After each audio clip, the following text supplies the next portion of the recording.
Welcome back everyone to TTS Daily. This is Yi right here of first stories in Thailand, where we're going to take a look at a scam story. We're going to compare if the tactics are similar to those that are used in Singapore. So this incident was reported to the police on Wednesday, February 12th. Jidapa, a 21-year-old student, fell victim to a call center scam where the scammers pretended to be from AIS, which is Thailand's largest mobile network operator. Okay, this scam center accused her of computer crimes and betting. Okay, illegal betting. Okay, so Jidapa received these threatening calls demanding her parents' banking details, which she refused to give. She was then coerced into selling her gold jewelry, a necklace and a ring, and to gather 100,000 baht to supposedly avoid legal trouble. And she was instructed to stay in a hotel and to use a trading app to link her bank account. This is, to send the currency over to the scammers. So thankfully, Jidapa's father, Chan, noted her disappearance and reported her disappearance to the district police around 11:45 p.m. on February 12th after she went missing from their home with her jewelry. The police, with help from the Crime Suppressive Division, used CCTV footage and tracked Jidapa down where she was hiding at a Diamond Hotel in Pasir Charon. Police action thankfully prevented any money transfer, thus stopping further financial loss. Jidapa was safely rescued and reunited with her parents at the police station. Her parents are very thankful for her safety despite the loss of the gold, and the police colonel praised police work involving CCTV and technical analysis for the successful rescue.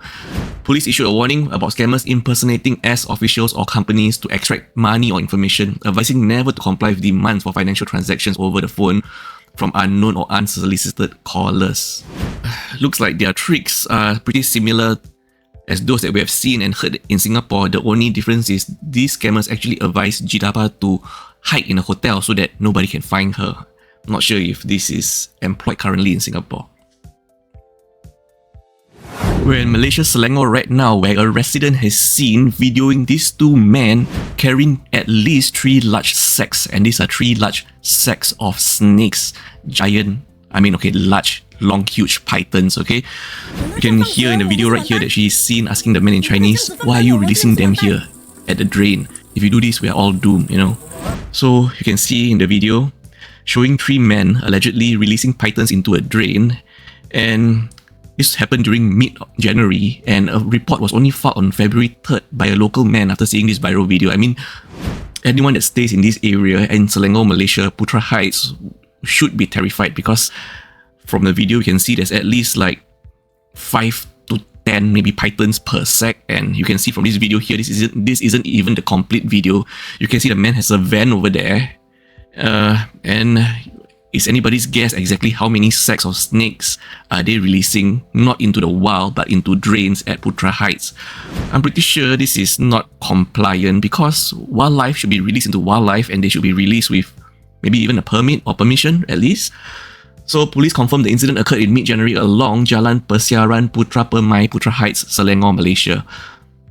The case has been handed over to the Wildlife and National Parks Department for further action. And if you stay in that area and you see people doing this in your neighborhood, wow, I suggest you should inform the authorities sooner and not let someone on TikTok inform it for you 2 weeks later, like in this case. We're in Singapore right now, where Meta, formerly known as Facebook, has just did its round of layoffs in Singapore. This is part of a global layoffs. An internal memo from February indicated that layoffs would start on February 10, with notifications spread around different countries between February 11 and 18. Prior to these layoffs, Meta has announced intentions to use AI mostly to replace a significant portion of its workforce, especially mid-level engineers. So we can see this is the industry trend that is going to trend towards automation and AI. Of course, Meta did not provide any specific details to the number of layoffs by country, but in this time and age, I guess you just need to continually improve your skill set, especially be aware towards AI automation, because even though AI is going to be heavily replacing workers, if you know how to operate AI and manage AI, most likely you would be retained despite the layoffs around you. So I guess catching up with AI is the meta right now.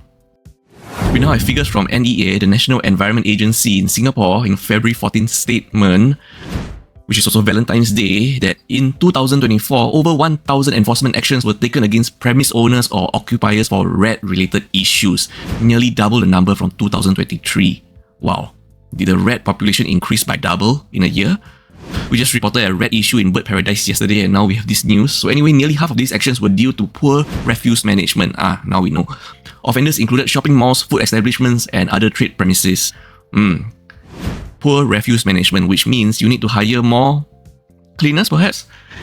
From April 1st, 2025, NEA will enforce even tougher rules, particularly focusing on poor refuse management, defects in refuse handling facilities, and presence of rat nests. Wow. The first offence under the Control of Vectors and Pesticides Act (CVPA) is a up to 20,000 Singapore dollars fine, 3 months jail or both. The first offence under the Environmental Public Health Act, the EPHA, is up to 1,000 Singapore dollars fine, with additional daily fines of 100 Singapore dollars while the offence persists. I mean, can you just eradicate the rat population in your area in one day? I'm thinking the problem will persist. And our last story of the day is this unfortunate accident. On October 15, 2023 at 11:19 AM, a 90-year-old man who suffered from dementia sat on a bench at a HDB void deck. 9 minutes later, a 70-year-old man, let's call this man Mr. B, and the 90-year-old man Mr. A. So Mr. B walked by and suddenly Mr. A accused Mr. B of owing him 100 Singapore dollars. This led to an argument by both men and resulted in Mr. A swinging his cane at Mr. B. Both of them are elderly, okay? Mr. B grabbed the cane of Mr. A, which caused Mr. A to fall and hit his head, which resulted in a skull fracture. Mr. B did not help Mr. A, who was laying motionless on the floor and only stayed for around 26 seconds before going to a grocery store. A passerby saw the scene and called for help, and when SCDF, the Singapore Civil Defence Force, arrived, Mr. A is now conscious but disorientated and vomited several times. He was hospitalized but sadly passed away that night due to his head injury. We now have the sentencing for Mr. B. Mr. B was arrested the next day, pleaded guilty to grievous hurt, and was sentenced to 28 months in jail on February 13, 2024. Mr. B's lawyers argued that his inaction was due to fear and noted his old age, low education, and health issues. Despite this, he cooperated with the police and pleaded guilty early. The prosecution sought 36 to 38 months, citing Mr. B's capability to continue daily activities post-incident and his failure to assist or explain. The defense sought 28 to 30 months, highlighting his fear and cooperation.